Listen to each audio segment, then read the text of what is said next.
What's going on, guys? Today we are going to be installing a dash cam on our E90 335. It's a 2008. Should be the same for all the E90 from 2006 to 2013. E90, 92, 93 should be the same. And the tools you're going to need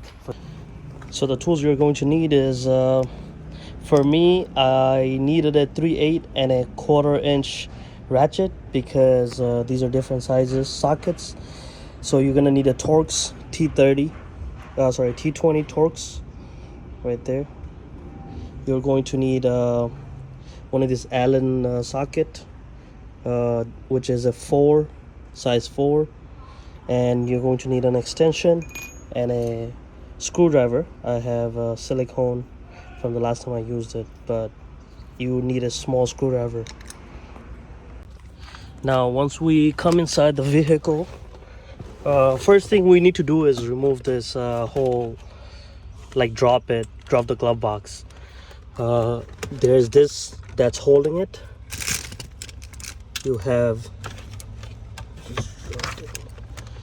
this screw, like a plastic screw that comes in from this side. Kind of like just push it with your hand and then push it out. These two sides, you kind of like push them this way, and then this whole thing drops. Right after that, you have this cover that kind of sits right there. You have these two screws right here. You unscrew them, the cover comes out, and now you have access to all the fuses right there. And when we come up here, you can see I already removed the cover. You have this cover right here. The first thing you would want to do is there's going to be a small piece that says airbag on it. I don't know where it is right now, it's kind of messy. You pop it out with a screwdriver, and then you're going to be using this T20 Torx to get that screw off. Once it's off, you kind of push it that way and pull this out. Then we're going to come on this side. We're going to pull this rubber out and get this plastic piece out. I don't know where I kept the plastic piece right now, but to get that plastic piece out, you're gonna use this screwdriver. You pop it out from this side. You can see there's 2 slots that goes in there, these 2. Once you do this, it's a very small the clips are not too tight. Once you pry it out, you'll see it comes out. Just pull it out, and then next thing is going to be routing the wire. You can see I already did that. The connector's right here. Push it inside here, bring it out. You could tuck it inside these spots to make it real clean. Bring it down this way, and you're going to run it on top of this plastic right here. Inside there, comes out this way, right here. Next step is going to be choosing which fuse you're going to use. And if you notice, you'll see a lot of fuses are missing. So all of these have connections, right? Some of them has connection even without turning the key on. Right now there's no key in the ignition, but you can see some of them has power. For example, let's see, I'm not getting power anywhere right now. Oh wait, sorry, I'm not getting power because I have disconnected this. My apologies. So if you have one of the fuse connector, you could actually test the fuse. You see right now it's lighting up. So what I chose is actually this one right here. Sorry. This one. As you can see, there's no power. No power. And once I turn this on, switch on, and we're going to test the same one. And you can see it lights up now.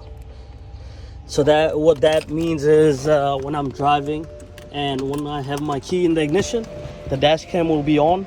Once I turn the car off, dash cam turns off. So that's the one I'm gonna choose, and I'll record again after I'm done installing everything and putting everything back. Another thing I forgot to mention is this Allen socket number 4 with the extension. You see how we put this for a ground. So if you notice, you have to make sure you get the one get the connector for your thing, dash cam, that goes with the fuse, not the one that goes in the charger, because they sent me that one too right here. You see, this would be used for a charger, but I'm not going to use this, so it's like an extra cable. For this one, you put this one into the fuse. This is going to be for the ground. So in my case, I have decided to use this screw right here. It's going to give me some ground. So I'll just kind of loosen the bolt, run the wire from the back, and put it in there, tighten it up. That would be my ground. All right, I have my dash cam hooked up right there. I have, as you can see, this is the fuse, this one right there. And you could also see the ground. I put it right there. And then I tighten the bolt. Now, there's no light. To test it, I'm going to use my key, turn it on. And look, we see the light turns on. That tells me that the connection is okay. Light turns off because I took the switch out. That's how I wanted it. If you want your one to run 24/7, you choose just another fuse that is on all the time. I guess that would, I don't know if you would drain your battery or not. You would have to do your research on that. I decided not to go that route because my car is usually in the driveway and I don't need the dash cam running 24/7. So yeah, now I'm gonna put all the panels back. So the wire, I kind of tucked it and wrapped it with the small wire that came with it. Everything is set. Just have to put all the panels back.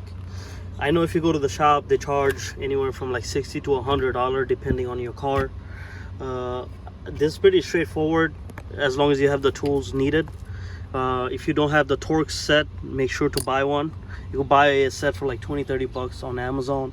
Same thing with the Allen sockets. You know, these BMWs or even Japanese cars, they have a lot of Torx when it comes to the interior panels. You see, all of these are Torx, so it's good to pick up a set and keep it with you.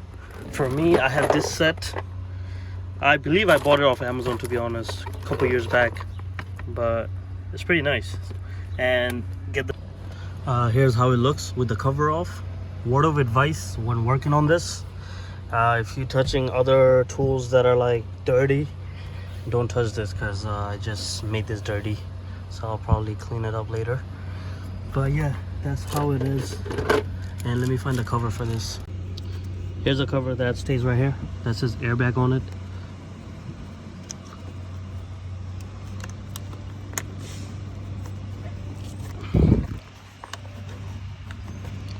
And I'll just push it in there and you'll hear it click, which it did. To remove it, make sure to use like a very small pick or one of those small screwdrivers. This is in. Make sure when you're installing it, this is lined up properly. I'm going to put this cover, which is right here. Here's how it looks in the back. See, this cover, I did remove it after removing this. I should have put it before, but it wasn't a big deal because it goes underneath this. But since the plastic is very flexible, it went in anyway. And the next step would be to put this cover back on. The rubber is in, plastic is in. Next step was putting this up. Pretty straightforward. You just push it this way, it comes up. Then you have this cover, sits right in there. Make sure to tighten the screw. It's like only one turn to lock and unlock. It's in. I'm going to be putting this piece back on. That piece is in. All set. Dashcam is in. I just have to put the dashcam up with the glue. Alright guys, I'm done hooking it up. As you can see, there's the dashcam. no wires dangling anywhere. I know a lot of people put this there, then it's like a messy situation. That's why I wanted to do it in the fuse box. Very clean installation, I think. And the dash cam I bought was from China for like very cheap, so it's not like one of those high quality ones, but you could definitely read plates and stuff on there. I'll probably upload some clips of that before I upload the video, and hopefully it was beneficial to you guys.